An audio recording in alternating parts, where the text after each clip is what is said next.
put a broad smile on the face of the member for Homa Bay. Very broad, Honorable Speaker. I know it is sure condoms. I don't know what is, but you know, condom use in Homa Bay at one point was one of the counties that had very low use of condoms. But following a lot of civic education, which the member for Homa Bay was a keen participant in that civic education, the use of condoms in Homa Bay County has become prevalent, and this has reduced the infectious sexually transmitted diseases, including HIV/AIDS. Was it education in theory or in practice? At one point, we had nicknamed him Akuku Danger. Next order. Yes, order. Honorable Junet. Mr. Speaker, I would like to seek your indulgence before I react to the issue of Homa Bay. Mr. Speaker, you know it's unreligious to use condom. I don't know that the majority is aware of that. It's unreligious. The religion don't allow condoms. Even Catholic, even Islam, you are supposed to abstain. You're not supposed to use condom. Anyway, Mr. Speaker, that's on a light note. Abstinence, Mr. Speaker. That's what the religion. Yeah, condom should be banned so that you don't do anything. Anyway, Mr. Speaker, I wanted to seek your indulgence, Mr. Speaker. There is an issue, Mr. Speaker, concerning the bicameral operation of the Parliament, Mr. Speaker. Mr. Speaker, as you are aware, last week, was it this week or this week, on Tuesday, we debated the motion that contained the bill that was returned back by the Senate to the National Assembly, which contained amendments that had negated the purpose of the whole bill, Mr. Speaker. But Mr. Speaker, as you are aware, also, the Supreme Court has done a historic ruling on this matter. And this matter has been pending since the inauguration of the new constitution, because nobody knew the demarcations between the two houses, Mr. Speaker, and every house wanted to do the work of the other house. Especially the Senate wanted to do more work that belongs to the National Assembly.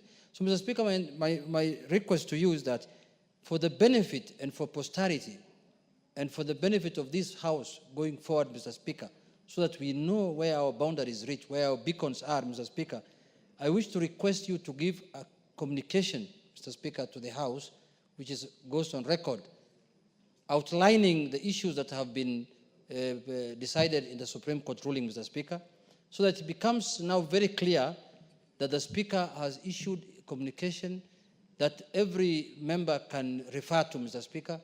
So it is my wish that this is going to be one of the most important pronouncements and communication that the speakers will have made in this year, Mr. Speaker, because it is a very, very important matter, and I'm happy that the Supreme Court had made its decision.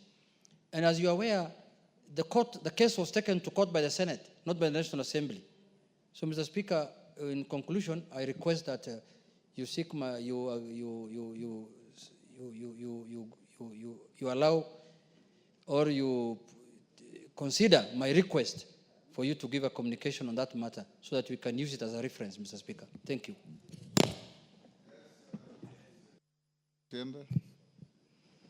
Thank you, Mr. Speaker.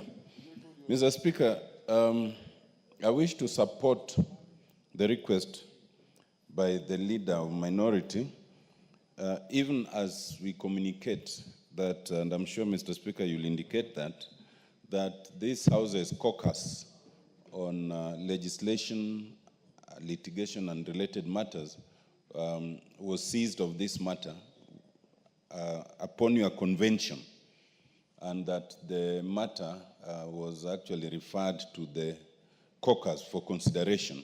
But that notwithstanding, Mr. Speaker, I think it is still possible for you to issue a communication on the decision of the Supreme Court, because it is quite direct and it's very specific on the legislation that was brought and was challenged, and it might be indicative and guide the House moving forward. I think the initial confusion had been caused somewhere around 2013, when an advisory opinion had been sought of the Supreme Court, and the Supreme Court made a statement that sweepingly suggested that virtually every legislation must concern a county, because every part of the country is part of a county. And I think that created a confusion that has lasted almost 10 years.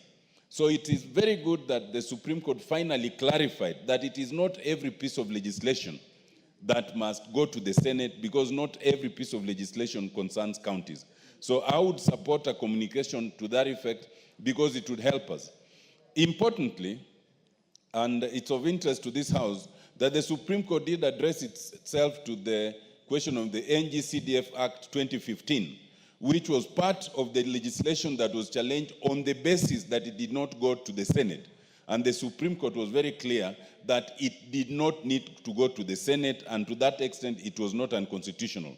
That has direct relevance to matters we are litigating, and we will not talk about the merit, but it is important to note, because many people had thought that the Supreme Court had pronounced itself on the NGCDF Act as amended in 2022 and declared it unconstitutional, not knowing that the only pronouncement that had been made was on the initial NGCDF Act as it existed in 2013. And so it is also helpful because it's educative to Kenyans. It is helpful to judicial officers who are considering this to know that it is not true that the current NGCDF Act was ever declared unconstitutional by the Supreme Court. But with that, Mr. Speaker, I support an idea of a communication. Thank you. Oundo, on the same issue? Yes. Honorable Speaker, the Constitution of Kenya 2010 clearly demarcated the roles of the two chambers of Parliament. And it was always hoped and believed that the very senior members, so-called senior members who sit in the Senate, will be the first people to protect the Constitution of Kenya 2010. Fourth schedule, likewise, Honorable Speaker, set out the mandate of each level of government. I want to raise this to support the sentiments by my leader, and as you issue that communication, Honorable Speaker, go all your way to clearly demarcate where can government officers report to. Should they be called to Senate to answer on matters that are exclusively a national government matter? Can they just be called by anybody to go and do literally nothing? Honorable Speaker, when you meet quite a number of these accounting officers, they complain bitterly. They are always called upon to go to Senate to answer on matters that has got nothing to do with the county governments, with the devolution at all. So in that way of communication, Honorable Speaker, we request and beseech you to lay the law very clear so that we avoid this confusion, duplication, and essentially wanton waste of public time to answer the same question repeatedly from this end to this end. Thank you, Honorable Speaker.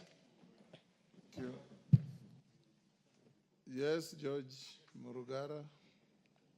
Thank you very much, Mr. Speaker. Mr. Speaker, indeed that request is actually timely. The reason being that what the Senate does and continues to do is actually in total breach of our Constitution. Just the other day, they had summoned the judiciary to go and answer questions, I don't know on what. Really, can the Senate summon the judiciary to answer questions on matters that do not touch on county governments? And how does the judiciary have matters touching on county governments? I think when you go into this elaborate communication, consider also whether that was within their purview or this is the imaginative power they are giving to themselves. Thank you, Mr. Speaker. Yes, Gishimu. Thank you, Honorable Speaker. As I add my voice to the request done by Honorable Junet, the demarcation between the mandate of the National Assembly and the Senate is already there in the Constitution, Article 95 and Article 96, respectively.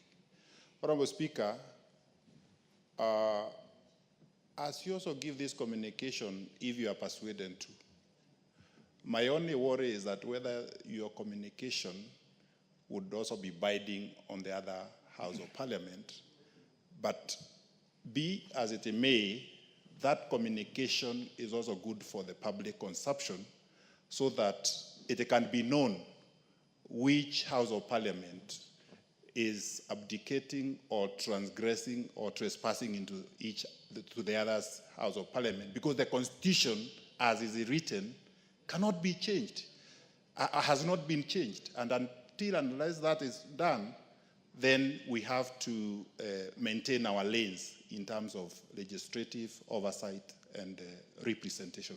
Honorable Speaker, thank you. Thank you, Honorable Junet. I'll do so within the next 2 weeks. Next order. Order number 9, the Anti-Money Laundering and Combating of Terrorism Financing Laws Amendment Bill, National Assembly Bill number 5 of 2025, second reading, resumption of debate. Who was on the floor? There was nobody on the floor.